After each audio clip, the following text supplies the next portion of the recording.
Hello friends, welcome to my channel future toppers. आज हम पढ़ेंगे डिफरेंस बिटवीन कैश बेसिस और एक्रूअल बेसिस ऑफ अकाउंटिंग कि cash basis और एक्रूअल बेसिस अकाउंटिंग होती क्या है।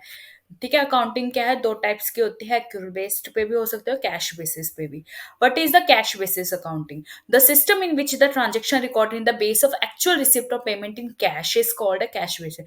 कि cash basis accounting work accounting होती है जिसमें जो भी ट्रांजेक्शन होते हैं, चाहे वो रिसिपेटेंट से रिलेटेड है, कैश से रिलेटेड है, वो सब किसके फॉर्म में होती है? कैश की फॉर्म में होती है। ठीक है, it means the income is recorded when is cash and expense are recorded when cash is paid. मतलब ये बताता है कि अगर इनकम कब आती है, कैसे रिकॉर्ड होते हैं, जब वो हमें कैश के फॉर्म में रिसीव्ड होती है, और एक्सपेंसेस कब पेड होते हैं, जब वो कैश के फॉर्म में पेड होते हैं। इन सब की इसमें ट्रांजेक्शन की जाती है। की पॉइंट्स क्या है कैश बेसिस अकाउंटिंग के? The accounting entries are only made when actual payment and received had been made in cash. की इसमें जो भी अकाउंटिंग एंट्री है वो तभी मेड की जाती है जब इसमें जो भी पेमेंट है, जो भी रिसिपिटेंट है, वो किसकी फॉर्म में हो? कैश की फॉर्म में हो। ठीक है, देन आता है credit transaction are not recording this method. इसमें जो क्रेडिट से मतलब उधार से रिलेटेड कोई भी जो ट्रांजेक्शन है उसको रिकॉर्ड नहीं किया जाता क्योंकि ये कैश बेसिस है। आउटस्टैंडिंग एक्सपेंसेस है, accrued income are not recorded. जो आउटस्टैंडिंग एक्सपेंसेस है, जो अक्योर्ड इनकम से, उनको भी इसमें इंक्लूड नहीं किया जाता। ये क्या है? कैश पे बेस्ड है। इसमें कैश से रिलेटेड ही जितने भी टर्म्स है, जो ट्रांजेक्शन होती है, उनको इंक्लूड किया जाता है। Profit is the excess of receipt over cash payment. की जो प्रॉफिट है वो एक्सेस है किसके? कैश से ऊपर का। The cash payment is excess of the receipt in loss. और जो कैश पेमेंट है वो जो भी लॉसेज हो रहे हैं उसका एक्सेस होता है। ठीक है, मेरिट्स क्या है कैश बेसिस अकाउंटिंग के? It is very easy and simple method. Obvious बात है, कैश बेसिस अकाउंटिंग क्या है? बहुत ज्यादा सिंपल और बहुत ज्यादा इजीली मेथड है जिसको हम इजीली डिनोट कर सकते हैं। The conservative attitude of many enterprises satisfied with the fact. इसमें जितने भी एट्रीब्यूट्स होते हैं या जो भी मेथड होता है, जो भी कंजर्वेशन होते हैं, वो इजिली सेटिस्फाइड होते हैं। The use of personal estimates and judgments is not required in type of accounting. इसमें किसी प्रकार का जो पर्सन जजमेंट होता है या पर्सनल एलिमिनेशन के हमने ये एलिमिनेट किया या ये समझा, उसकी कोई भी रिक्वायरमेंट नहीं होती। The profit and loss of business can be easily calculated. जो प्रॉफिट एंड जो लॉस है बिजनेस को इजिली कैलकुलेट हो सकता है और क्लियर व्यू देता है हमें किसी भी बिजनेस के बारे में।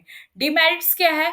It has not given true prospective of the company profits and loss. ये किसी प्रकार से जो कंपनी का कोई भी ट्रू प्रोफेक्ट मतलब ट्रू जो नेचर है वो प्रोवाइड नहीं करवाता कि हमारे बिजनेस में इतने प्रॉफिट्स हो रहे हैं, इतने लॉसेस हो रहे हैं। No adjustment related to outstanding expenses. की जो आउटस्टैंडिंग जो भी एक्सपेंसेस होते हैं या जो इनकम होती है, उससे रिलेटेड कोई भी जजमेंट्स नहीं बनाता है, ये रिजल्टिंग होता है। There is more risk of account manipulation. इसमें क्या है? अकाउंट से रिलेटेड बहुत ज्यादा मैनिपुलेशन होने की जरूरत है क्योंकि कैश बेसिस से कई बार डबल डबल एंट्रीज हो जाती है कैश की। Not recorded non monetary item, क्योंकि ये जो नॉन मॉनेटरी आइटम्स को इंक्लूड नहीं करता, जैसे डेप्रिसिएशन वगैरह। In the court law, accounts prepared on accrual basis accounting not accepted as a proof of advance। कि अगर कोर्ट में जब भी प्रूफ के लिए के रूप में जो भी यूज किया जाए, एक्यूरेट बेसिस अकाउंटिंग को किया जाता है, कैश बेसिस अकाउंटिंग को नहीं किया जा सकता। This method is accounting is not approved by companies act 2000 income tax department. और ये जो अकाउंटिंग एक्ट मेथड है, ये कंपनीज एक्ट 2013 और जो इनकम टैक्स डिपार्टमेंट उसके अकॉर्डिंग अप्रूव्ड नहीं है। एक्यूरल बेसिस अकाउंटिंग वो अकाउंटिंग होती है जिनको अक्यूर किया जाता है, जो एक्चुअली में कैश नहीं होता है, जिसमें ना तो इनकम कैश के रूप में पेड की जाती है, ना ही पेमेंट कैश के रूप में होती है, जो कैश से रिलेटेड नहीं होती। This is accrual basis. की पॉइंट्स क्या है? यही कि कैश के फॉर्म में नहीं होते, इसमें क्रेडिट ट्रांजेक्शन होते हैं उनको रिकॉर्ड किया जाता है, और जो भी क्रेडिट ट्रांजेक्शन होती है वो क्रेडिट की फॉर्म में होते हैं, इसको रिकॉग्नाइज किया गया। इसमें ये नहीं होता कि कैश पेड होना ही चाहिए। ये जो मेथड होता है इनकम टैक्स डिपार्टमेंट और कंपनीज एक्ट 2013 के अकॉर्डिंग क्या किया गया है? रिकॉग्नाइज्ड किया गया है। इसमें आउटस्टैंडिंग एक्सपेंस इनकम से जो इनकम इंक्वायरी या प्रीपेड एक्सपेंसेस उन सबको कंसिडर किया जाता है। मैचिंग प्रिंसिपल्स और रेवेन्यू रिकॉग्निशंस किए गए हैं प्रिंसिपल ऑफ अकाउंटिंग के लिए। ठीक है, मेरिट्स क्या? वही कि ये प्रॉफिट एंड लॉस के बारे में बताता है, हमें फाइनल जो अकाउंट्स को मेंटेन करने में हेल्प करता है। कोई भी नॉन कैश आइटम्स होती है या डेप्रिसिएशन मेथड से रिलेटेड कोई भी वर्क उसको रिकॉर्ड करता है, कोई भी मैचिंग प्रिंसिपल है उसको फॉलो करता है।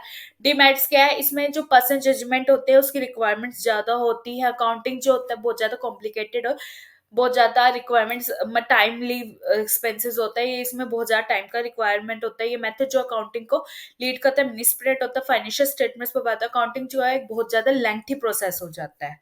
Okay guys, thank you very much, आज के लिए इतना ही। आई होप आपको मेरी क्लास पसंद आएगी। नेक्स्ट हम पढ़ेंगे कि अकाउंटिंग क्या होता है। नेक्स्ट हम पढ़ेंगे IFRS, Indian financial research, financial resource, मतलब इंडियन फॉरेन रिसर्च जो भी होते हैं, उसके बाद IFRS पढ़ेंगे नेक्स्ट। आई होप आपको मेरी क्लास पसंद आए। Thank you very much. मेरे चैनल को लाइक शेयर सब्सक्राइब करें, मेरी वीडियो को भी सब्सक्राइब करें। अगर आपको कोई डाउट हो तो कमेंट सेक्शन में पूछना ना भूलें। Thank you very much.